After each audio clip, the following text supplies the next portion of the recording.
Well, welcome back to the Michael Lofton Show on Reason and Theology. Well, there are some reports that Pope Francis is preparing for the end of his legacy, and that is what we're going to take a look at today, and we'll attempt to determine are these reports accurate or not. Of course, we have been, uh, you know, doing our best to keep up with the news that's been coming out of the Vatican as far as Pope Francis's hospital stay. He's been in the hospital for nearly 6 days now with all sorts of health concerns. And they're indicating that his health concerns are more complex than they had initially realized. And now we're starting to hear rumors that he is warning people around him that he does not believe he is going to survive this. However, these are rumors so far. I'm going to show you the reports that are indicating this, but when it comes to rumors, take it with a grain of salt. When a person doesn't tell you their source, they just say it's an anonymous source, may or may not be true. I do have to say, in this particular case, it has a ring of truth to it. So I sadly think that this actually might be accurate. They said in the days of John Paul II, when he was very close to, or actually right before he passed away, there were reports that, the Pope is peacefully resting and things like that. And they didn't just come out immediately and tell people, hey, get ready. So I think that might be what's going on here. We're seeing others starting to speculate and note the same thing. I do know that if he is at the end of his papacy, I doubt very seriously that they would be upfront in telling people that. And so I do suspect that these rumors may be true. Let me go ahead and share my screen and show it to you. Let's hope that they're wrong. But, again, like I said, the best that I can tell, I have to suspect that this might actually be true. This is from Politico. Pope Francis, sensing he is close to death, moves to protect his legacy. They say the battle to succeed Pope Francis is likely to be highly politicized, particularly given the Pope's recent clash with the Catholic United States Vice President, J.D. Vance, which I'll show his comments here in just a moment, because he has tweeted about the situation. It says Pope Francis is seriously worried about his health after being hospitalized with severe bronchitis and is rushing to tie up loose ends ahead of the battle to succeed him. The Pope was admitted to a special ward earlier this month in Gemelli Hospital in Rome with a respiratory infection, and he has since been forced to cancel a number of public appearances. So they're canceling even as far as appearances on Sunday. It says it's the latest health crisis for the 88-year-old pontiff, who had part of a lung removed as a young man and has been increasingly fragile in recent years. The Holy See press office has trickled out continuous updates and on Monday said the Pope's bronchitis had advanced to a polymicrobial infection with a complex clinical picture. It says, according to two people familiar with the matter. So notice they don't tell us who these two people are. So this is rumor. This is hearsay. It may be true. It may not be true. They don't tell us. I suspect, however, in this case, it seems more likely to be true than not. Feel free to disagree. Pope Francis has been suffering from intense pain and has privately expressed certainty that he won't make it this time. On Sunday, doctors at Gemelli distressed the Pope by barring him from delivering his regular morning Angelus sermon, which he has rarely missed, even when hospitalized, said one of the people, and also a third person. He is now acting entirely on doctor's orders, said one of them. Now, let's just say if this rumor is true, let's just assume for a moment that the rumor is true, that the Pope believes he won't make it through the hospital visit. The Pope could be wrong, right? I mean, he might be wrong about his own health. He doesn't know the future any more than really anybody else. So could be that he's mistaken. So even if this is true, it doesn't necessarily mean that the end of his pontificate is here. But it could mean that, obviously.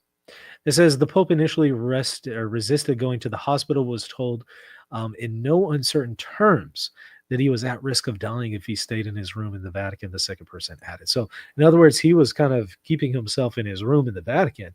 And it got to the point where several people had to tell him, look, you're going to die if you continue to stay here and you don't go to the hospital. So he finally broke down, went ahead, and went to the hospital. As his health has deteriorated over the last month, Francis has also moved to complete key initiatives and appoint sympathetic figures to key posts following a progressive tinted papacy marked by bitter ideological divisions.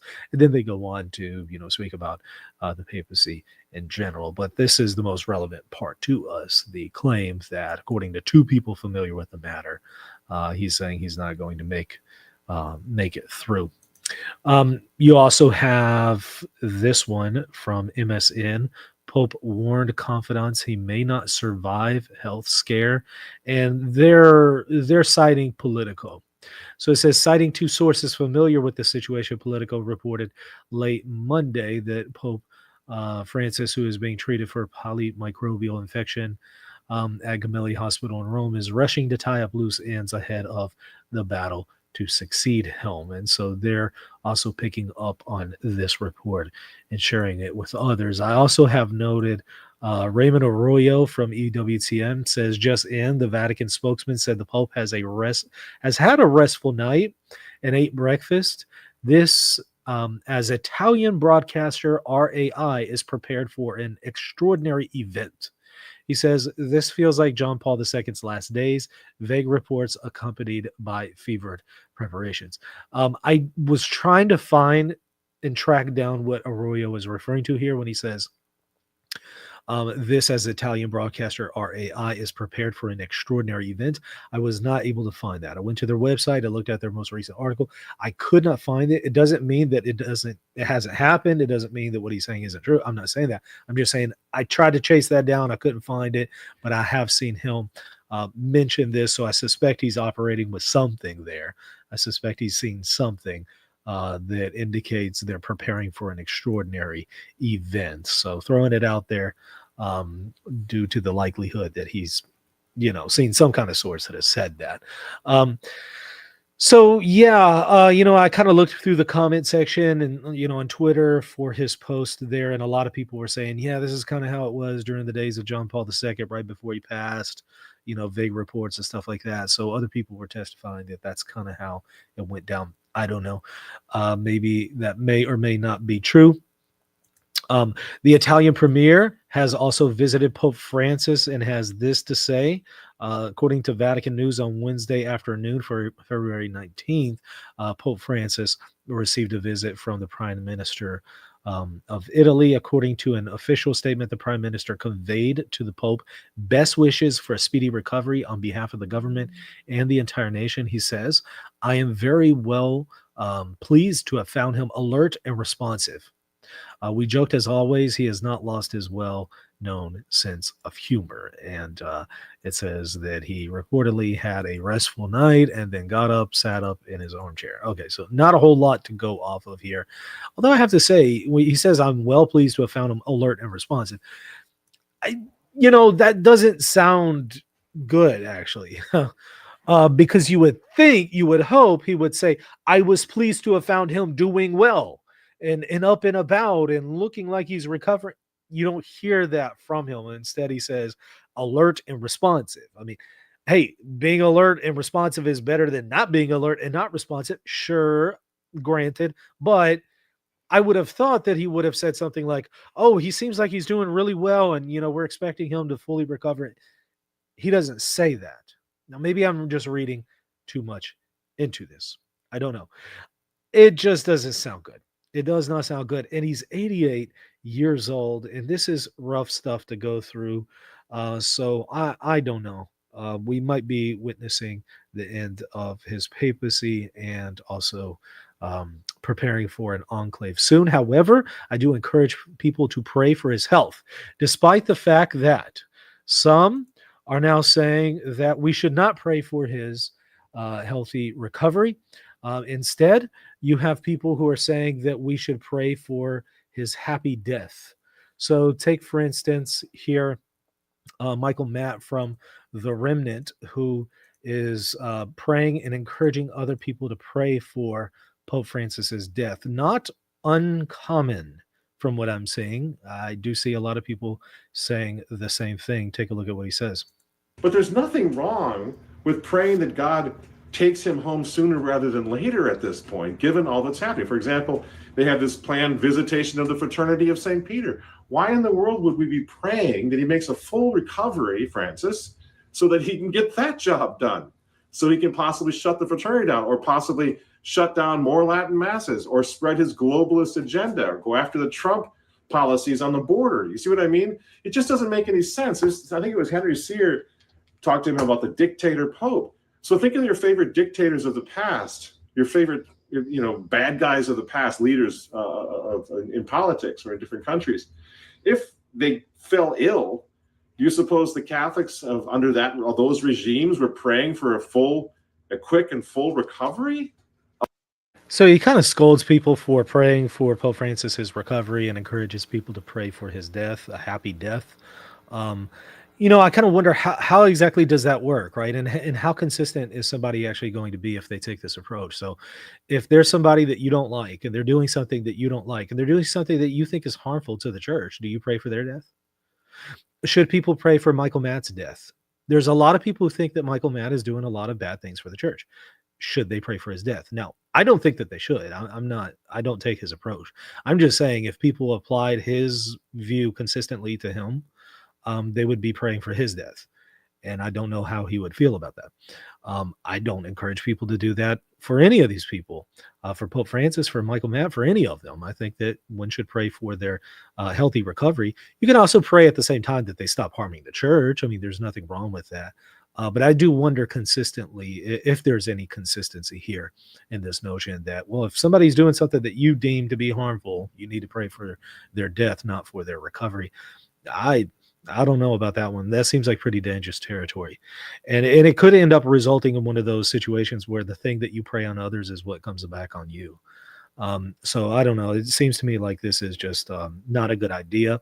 And I would certainly caution people against this and warn people to avoid this kind of stuff. Again, unfortunately, this is pretty common. I'm seeing a lot of people saying this kind of stuff, and I'm not trying to pick on Michael Matt or anything like that. I just brought that up because that's one example of some of the things that I've seen, and I don't know if that's actually very helpful. Now, JD Vance, however, is taking a different approach, a higher road here. He's saying, let's all say a prayer for Pope Francis, who appears to have a serious health issue. So he's not praying for his speedy death and a happy death. He's rather praying for a speedy recovery. And, that's pretty interesting. It's got to be pretty awkward for JD Vance. Professes to be a Catholic, and the Pope recently came out and rebuked you. And also the United States bishops recently came out and rebuked you. And also the United States are now suing your administration. Yes, you heard that correctly. The U.S. bishops are suing Trump's administration over refugee funding freeze. This is a real report. This is CNA posted today, 9:05 a.m. Probably haven't heard of it yet. But yeah, the bishops of the United States are suing the Trump administration over refugee funding freeze. Gotta be awkward for JD Vance. The U.S. Catholic Conference of Catholic Bishops is suing the Trump administration over what the bishops say is an unlawful suspension of funding for refugee programs in the United States. Upon taking office last month, President Trump issued sweeping executive orders that, among other measures, directed a freeze on foreign assistance funds and grants, with the White House reporting to uproot left-wing initiatives and federally funded programs. The orders have led to a flurry of legal challenges from advocates and nonprofit groups arguing that the funding freeze is unlawful. Other groups, such as Catholic Charities, have urged the president and its administration to reconsider the freeze, citing the crucial care that the funding helps provide. In their lawsuit filed on Tuesday, so that would have been yesterday, in a U.S. district court in Washington, D.C., the USCCB notes that it has worked with the U.S. Department of State's Bureau of Population, Refugees, and Migration for nearly half a century in order to assist with the refugee settlement in the United States. The Refugee Bureau has committed around $65 million in federal funding to the USCCB and its affiliates for refugee services, the bishops say in their suit. So they're suing because the bishops are no longer receiving this $65 million federal funding. That's what this lawsuit is about. That's what the lawsuit is about. No longer receiving the $65 million, which they say is very important to receive to help people. It says, yet on January 24th, the State Department suspended funding without prior notice, with the bishops receiving a cursory 2-page letter informing them of the suspension. The results of the suspension have been devastating, the bishops say, with the prelates reporting millions of dollars in pending and unpaid reimbursements for services already rendered to refugees, along with millions more each week. The USCCB has laid off 50 employees or more. It faces irreparable damage to its longstanding refugee resettlement programs and its reputation and relationship with its subrecipients and the refugee populations it serves. The bishops argue that the funding freeze violates the Federal Administrative Procedure Act, which oversees how federal agencies administer rules and processes. They also say that the freeze violates the separation of powers under U.S. Constitution. In their suit, the bishops asked the court to strike down the funding suspension. And the bishops in January asked Catholics to reach out to their members of Congress and request the resumption of foreign aid. They say the pause will be detrimental to millions of our sisters and brothers who need access to life-saving humanitarian health and development assistance. So the bishops are arguing that unless they get this $665 million, that people are going to lose their lives or lose their good health or assistance for living. That's the claim. So people are going to die. People are going to get sick or remain sick and also have difficulties with living conditions is what they're indicating. So they are suing the Trump administration. If you take a look at the lawsuit, it says United States Conference of Catholic Bishops versus the United States Department of State, Marco A. Rubio, Bureau of Population, Refugees, and Migration, Jennifer Davis, United States Department of Health and Human Services, and Robert Kennedy Jr. There's a whole lot of stuff there. It's interesting also that I don't know how this really works. There's going to be some people who will, point out that there are some moral problems with what is taking place here and even suing in this kind of manner. But the bishops are insisting that it's necessary for a number of reasons, including, again, life-saving humanitarian health and development assistance. I do suspect that this decision, though it was filed in court on Tuesday, obviously it didn't start on Tuesday, right?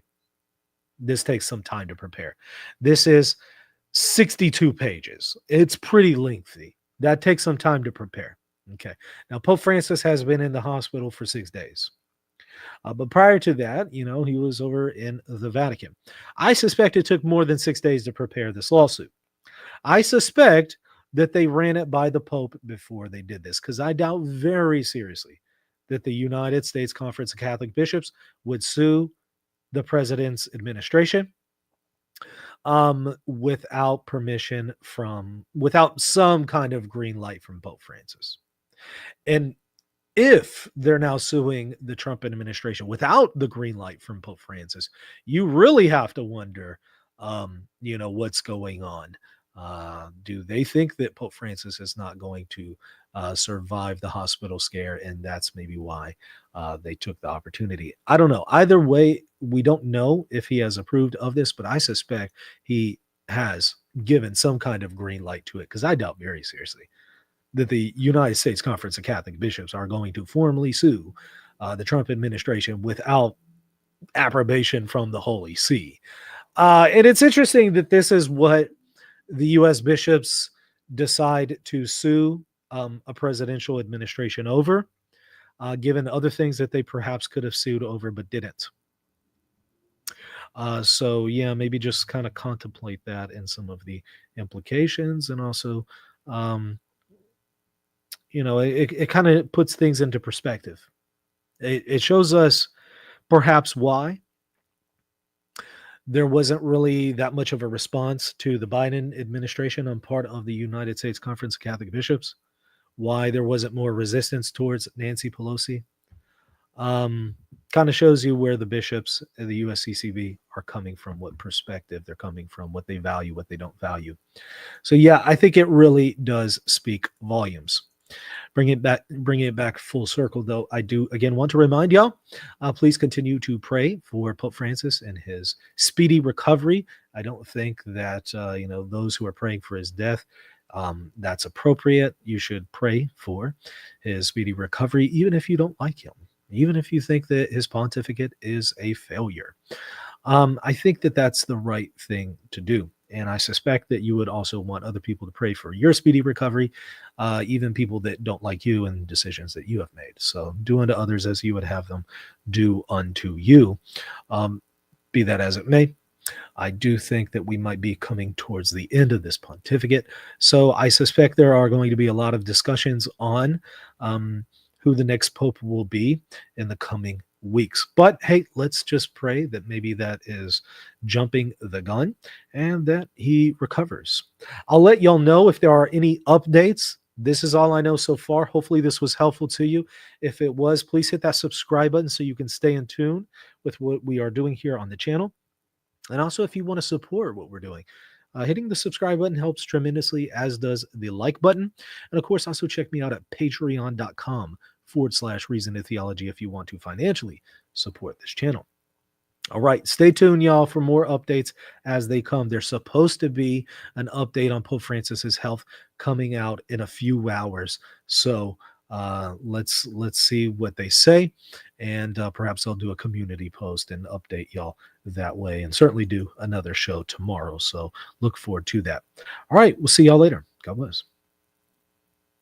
Hey, thank you so much for watching. I hope you enjoyed the content. Don't forget to hit the subscribe button, the like button, and if you want to support the channel, visit patreon.com/Reason and Theology. Are you seeking clarity in the midst of confusion about Eastern Orthodoxy and Catholicism? In my book, Answering Orthodoxy, I offer a biblical and historical response to the most common objections that Eastern Orthodox offer against the Catholic Church. This book is for anyone searching for the truth, whether you're Catholic, Orthodox, or simply trying to make sense of the differences between Catholics and Orthodox. Order your copy today and discover the rational, biblical, and historical basis for the Catholic Church.